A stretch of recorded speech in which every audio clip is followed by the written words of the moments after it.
MP थे सब hero नहीं लग रहे थे। अब टाइम है अब भैया इधर है इधर मेरे को आईडी नहीं है कि इधर बल्लू हाइडिंग को चलो इतनी हाइट में मुझे पिक्चर नहीं बराबर यार किए किसी ने 300 किया किसी ने 400 किया ऐसे बोगस फाइल्स है और फिर अब समाज के अंदर घूम रहे हैं कि हम समाज के बहुत बड़े नेता हैं हम समाज के हित चिंतक है करके। मेरी यही अपेक्षा है कि ये जो गोर गरीब बुद्धिस्ट समाज है एससी समाज है इनको जिंदगी भर अपना हक का घर नहीं मिलेगा क्योंकि इनका जो पैसा है ये बीच के जो इनके एजेंट हैं समाज के बड़े बड़े नेता ठेकेदार कहने वाले ये लोग अपने जेब में डाल रहे हैं। ये पैसा इनको मिलना मैंने ये मांग की है कि आप पूरे डॉक्यूमेंट चेक करिए और जो जेन्युइन है देखिए इसकी पूरी जानकारी मैं आपको दूंगा नाम के साथ दूंगा उसके बाद आप चिंता मत करिए। घोटाला कितने का है? अभी फिलहाल 30 करोड़ रुपया आए हुए हैं। सिर्फ इन्होंने पिछले 5 साल का अगर सिर्फ ये रिव्यू करें तो मेरे हिसाब से कई 100 करोड़ रुपए का यह घोटाला आपको सामने नजर आएगा। और जो समाज के अंदर जो नेता जो घूम रहे हैं बड़ी बड़ी गाड़ियों के अंदर बड़े बड़े अपने ऐशो आराम की जिंदगी कर रहे हैं वो अपने समाज के गरीब लोगों के पैसे से ये अय्याशी कर रहे हैं।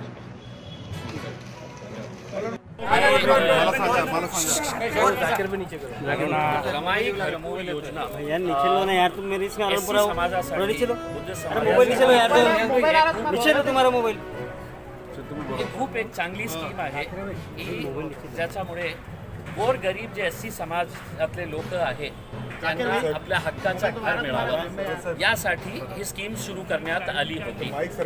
मागच्या 2-3 वर्षामध्ये या स्कीम कशा प्रकारे महानगरपालिकामध्ये राबवण्यात येत आहे त्याचे सगळे पुरावे माझ्याकडे आहेत। कोट्यवधी रुपये कशा प्रकारे त्याची लूट होत आहे जे गोरगरीब एससी समाजातले बुद्धिस्ट समाजातले लोकांना जे पैसा मिळाला पाहिजे घर बांधण्यासाठी ते एजंट्स आणि महानगरपालिकेचे काही अधिकारी आणि कर्मचारी हे संगनमत करून कशा प्रकारे बोगस फाईल्सच्या आधारावर हे पैसा त्या एजंट्सच्या अकाउंटवर ट्रान्सफर करत आहे। याचा सविस्तर जे डिटेल्स आहे मी घेतलेले आहे। माझ्याकडे खूप सारे पुरावे आहे आणि मी आज अधिकाऱ्यांना सांगितलं की मी तुम्हाला लिस्ट देणार की कशा प्रकारे बोगस अकाउंट्सवर हे पैसा ट्रान्सफर करण्यात आलेला आहे। याच्यामध्ये एजंट्स कोण आहे तर एजंट्स याच समाजाचे जे आपल्याला स्वतःला मोठे मोठे पुढारी म्हणणारे लोक आहे जे आपल्याला स्वतःला पार्टीचे खूप आपले समाजाचे नेते म्हणणारे लोक आहे हेच एजंट झालेले आहे। माझी अपेक्षा हे आहे की हे गोरगरीब लोकांना त्यांना हक्काचा घर आयुष्यामध्ये मिळणार नाही जोपर्यंत अशा प्रकारचे एजंट्स दलाल आणि महानगरपालिकाचे काही अधिकारी आणि कर्मचारी याच्यामध्ये सामील आहेत। आता एक फक्त मी आपल्याला सविस्तर जे जे माझ्याकडे पुरावे आहे त्याच्या बाबतीत मी आपल्याला डॉक्युमेंट सहित हे सगळं प्रेस कॉन्फरन्समध्ये मी देणार आहे।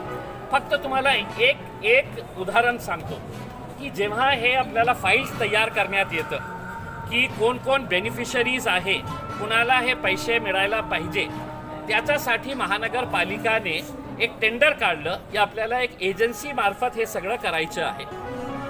ते एजन्सी नेमणुकीसाठी टेंडर काढण्यात आले। टेंडर होता 25 लाख रुपयाचा हे सगळं काम करण्यासाठी। 4 लोकांनी टेंडर भरले की आम्ही हे काम करतो आणि ज्यांना देण्यात आलेलं आहे ते समाजाचे मोठे नेते आहे असा वावरणारे जे लोक आहे त्यांनी हे टेंडर त्यांना कोणत्या आधारावर दिले जगात पूर्ण जगामध्ये असा उदाहरण असणार आहे की 90% बिलो ज्यांनी टेंडर भरलेला आहे त्यांना ते टेंडर देण्यात आलेलं आहे। मी म्हटलं की कोणत्या आधारावर 90% बिलो कोण असं देणार आहे की 10% मध्ये मी काम करणार आहे। तर अधिकाऱ्यांचं म्हणणं होतं की नाही, आम्ही सविस्तर त्यांच्यासोबत चर्चा केली आणि त्यांनी सांगितलं की हो, हे ते आमच्या समाजाचं आहे म्हणून आम्ही हे काम करायला तयार आहे. 10% ते काम करणाऱ्या एजन्सीला देण्यात आलेलं आहे. आता ते काम कोण करत आहे?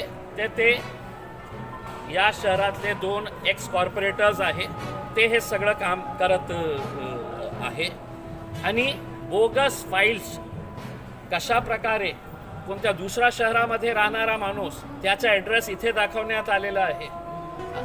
एक परिवारातले 4 लोकांना ते अलॉट करण्यात आलेलं आहे. एक परिवारातले 4 एका घरामध्ये राहणारे 4 लोकांना पतीला वेगळं, पत्नीला वेगळं, म्हणजे जे सगळे आपले नातेवाईक मित्र आहे त्याची एक गँग झालेली आहे, मोठी गँग झालेली आहे. आणि हे गँग, हे रमाई घरकुल योजना, रमाई कुणाचं नाव आहे त्यांना हे पण लाज वाटत नाही आहे की जे रमाई आंबेडकर यांच्या नावाने सुरू करण्यात आलेली स्कीम आहे त्याच्यामध्ये त्या समाजाचे मोठे पुढारी कशा प्रकारे गोरगरिबांचा लूट करत आहे आणि त्यांच्या समाजाचे गोरगरीब लोकांच्या हक्काचा जे पैसा आहे ते पैसा आपल्या खिशात कशा टाकत आहे याचे सगळे पुरावे आहे. मी त्यांना दिलं नाही, अधिकाऱ्यांना दिलं नाही. मी म्हटलं मी तुम्हाला हे काही उदाहरण म्हणून दिलं तर तुम्ही फक्त त्याच्या बाबतीत हे करणार आहे की नाही, आम्ही त्याची दुरुस्ती केलेली आहे. तुम्ही आता सगळं फाईल्स याची तपासा तर तुम्हाला कळेल. आणि तुम्हाला त्याच्यानंतरही नाही कळलं तर मी तुम्हाला दाखवतो की कशा प्रकारचे हे रॅकेट आता सध्या महानगरपालिकामध्ये कार्यरत आहे. सगळ्यांचा पैसे ठरलेले आहे की महानगरपालिकाच्या या अधिकाऱ्याला इतके टक्के द्यायचे आहे, या इंजिनियरला इतके टक्के द्यायचे आहे.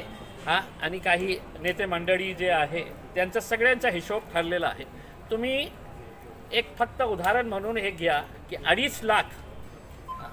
आता माझ्याकडे असे डॉक्युमेंट्स आहे की एका नेत्यांनी 500 फाईल्स तयार केलेले आहे बोगस. 500 फाईल्स इंटू 250 म्हणजे 2.5 लाख रुपये मल्टिप्लाय करा किती होतं. तर असे किती गोरगरीब लोकांच्या हक्काचे पैसे तुम्ही आपल्या खिशात टाकत आहे आणि कशा प्रकारे हे सगळं नियमांचं उल्लंघन झालेलं आहे. मी काही त्यांच्याकडून